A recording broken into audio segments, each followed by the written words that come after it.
Malam kwa male che larmal ke jan sa me ko bane roine kodan bane ko ban yak ani morun Rebecca.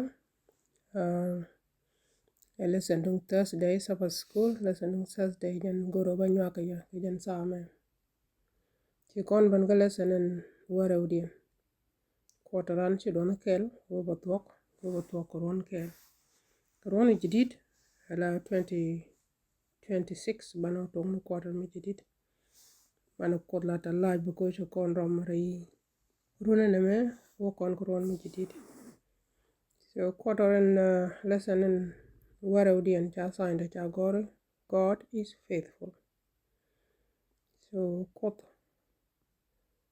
shara mi ram faithful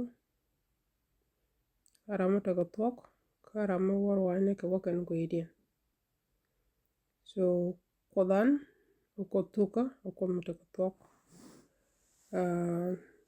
memory bas dan kan ka jaka ka Joshua 21 verse 45 so lada no wona ne tel riet ka riet dial ten chukot ka promise ka jiga nisruel mikan tuk ke mikan rialaka Kero ran mishiye wadu ki ran mishiye jogu bijilet kana menene a promise so ko bijin gon tuka goro men shilat yelat ajen kulte title shela ro ne our God is faithful ki God is faithful ko cholo kon bo ko kon ju kwara bo kon ju tuka ki bo kon faithful o mishu kon lat bo kon lat ko ide so God ja faithful ke ganes ro jala jel ke Moses mane jala jel ke Joshua ko terwaine ke keep kan dial te chalat ki te chalat to balat chika tuwa ka lesson e kon ki kanin kon right ka tungwan so but ka Thursday gwame bana ban right ke cling to God chere karami brodo pat point kot ki brodo ki bro par point kot gwa kan kon woniam ba kon mo keret palo kon chang nyal kan pin gon Yesu Kristo la reta lo ko din ga sa me sa chine ban gwa kel go ne ro an ko kan ne ga banyo wadin jen yila right retung ni ko wadin la ne riet ko lam ne tawi jo jad mana ger ko ro ni jin ko bileb ko bi jaga shu ka tin dia la ne ko wadin bu ka ti bogo ji wadin yedu tek ne ker te mi che bane jen ko ne la lok wona ne bene ro an ti bene ka understand wadin ngara an tel mi din metanga wad jen bu use ko ro an ko bi ko barar bakala roda bakala nya mar ke da mar ke gwar to bi ko lingto bitkel ge jid ya de bi ko ling ka bi ro an ko bi ko podre dien ko ro an ko etik ka kan tang ne to bilak boji bu goy boji shodo gat ki ngara amen wa mana continuous ka lesson dan waje ko dana radien par point ko ki de ra pat point ko chere man jagor ka Matthew ki Luke en wona ne kon kar jat chawe jat chawa kar mi cha ngo pon jat beliu tele beauty bu ban tele nutrition bu ban chere ke jan lesson me en wo tik dan ki shiandan goro bu koro mat point ko bu koro mat point take a ban to want to mention gwame da yen Joshua 23 verse 11 da yen kwen raji kun no kot man she where you shall love the Lord your God with all your heart sharaka logan man chalare the commandment ke commandment da rawte ko to bakam ko ano she o ko bienok ko bukon tiye ko do bienok ndani yamu we kwen ka Deuteronomy 6 ngodo bo raje kun no kot no she wa take careful heart to yourself that you love the Lord your God. Janene bikon kodan bikon nok kodan shakon bikon nok. Antama mi mo kon bare nogo. Ramu pararo poinde. Jere shiang rami ti kora kiela ra philipin kude. Kiela guri kiela rwainu kaling ramu tedi ramu nogo. Die gwishe gad matot. Kan mito la man la ja role. Sometimes chang taman chang bala ja gure. Hello. Chang mana kitchen bo ko kitchen. Tan man batal be bo kun man. Mi man wajien be wiye. So chero clean kaman chero yani chero attach kaman ki chero chaman ngik la kona lar chaman ngik katung wara ki chera ngik.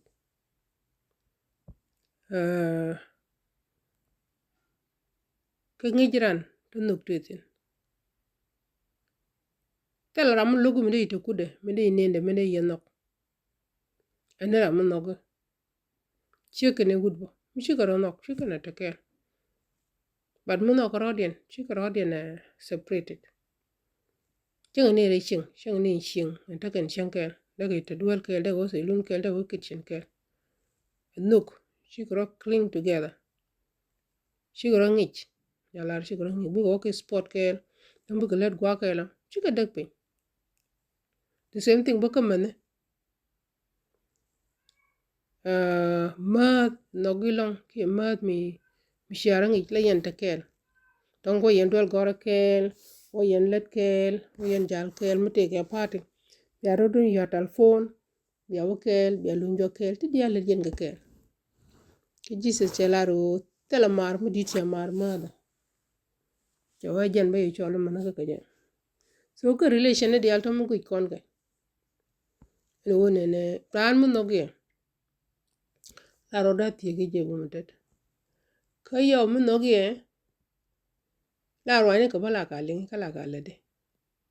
Tel ram luk roine ke.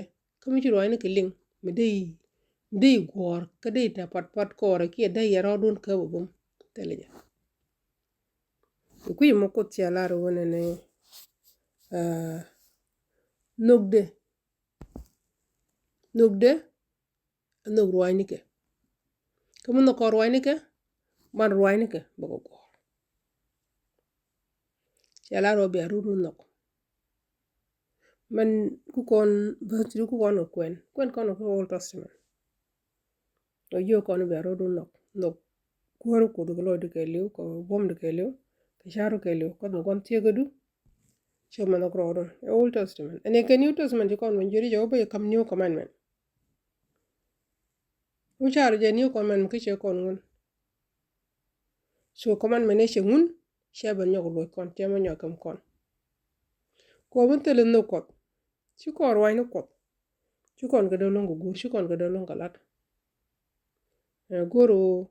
Ko bukon kon guar kor waino kot. Bukon jen. Niko bukon nok. Ko bukon waino ko bukon liang gen nok. Ko bukon goro bete kon te gagade kot.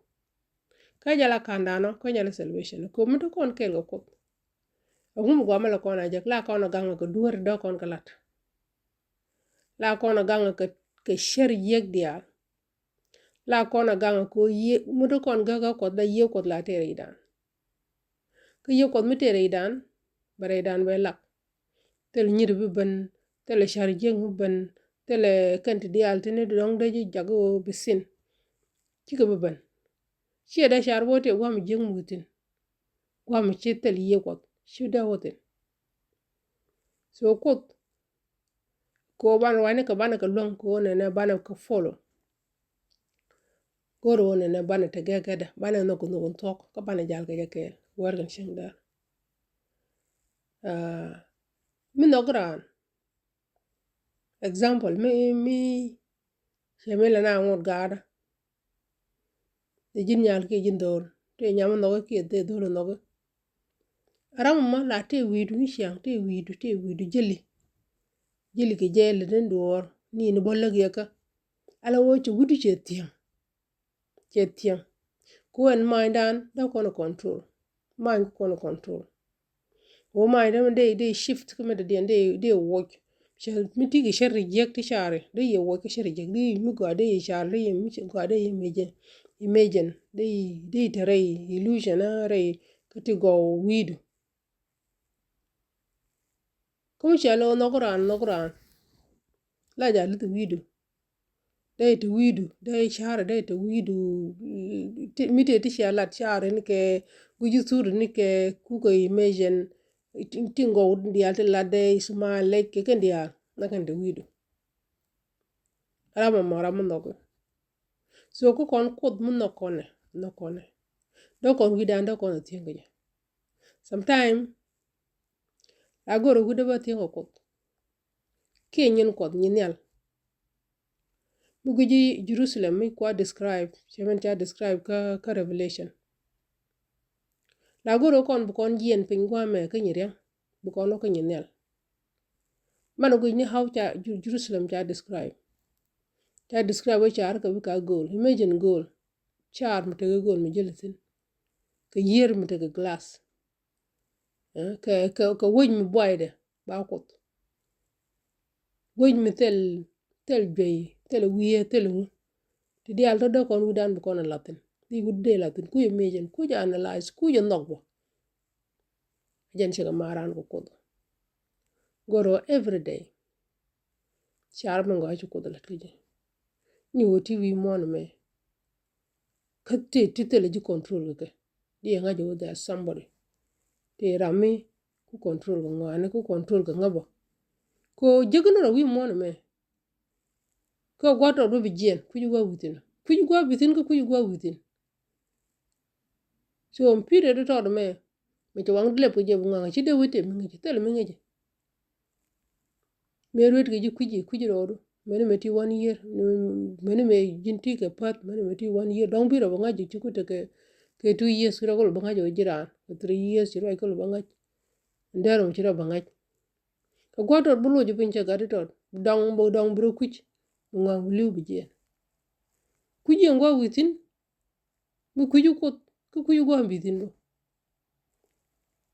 jen kulu ga ko nene bu kon nga jo kot agwandan jen chakono jelaro bu kon won kwame mite do bi chungunu nene chokon nyo do bi ngene shakge ka biana bialel nene chokon bu pal ko otherwise telo gwa kontin telo gwa so kot rwani ka go kan yu kan kon re chianga dan wi mona me ka yu kan kon bu chiang rol ne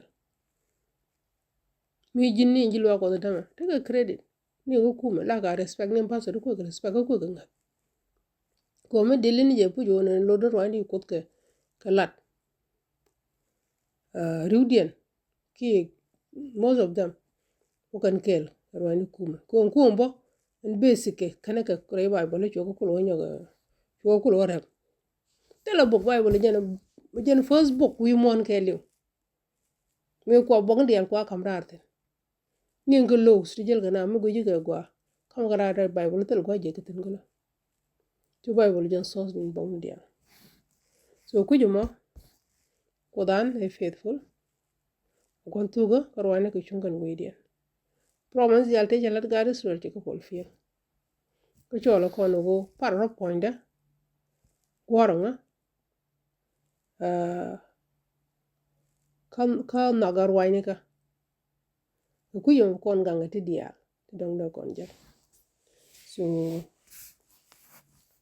lang ye nye mare kada mare o ko do jala duobo ko jala tigo tel tigo do den ko tel duobo do den jen ko wahni ko ju ko mi ci ngaj kaba parodu ponde be jullo ka ti dial tin ci promise ko no bakalat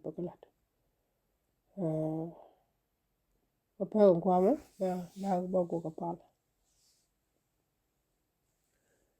wala jaw ko ni ci gurso lo da tek waro anti ci kamniti ko nyen sama no gwandin mitene gwama do den cene ki jat mi ca jere ca ngok ko bu koot na tal ga wadin ko ne bu ne ra tash ki ji ko ne bu ne ra yat pondo jem ne piu ko le jaga bu nutrition ne jak wadin mon me gon jengi na goro poro ne yude ne ki ji bat ko lok ne ko bu ne wang da ne lep tel bu ne yut bu ne daga ji ken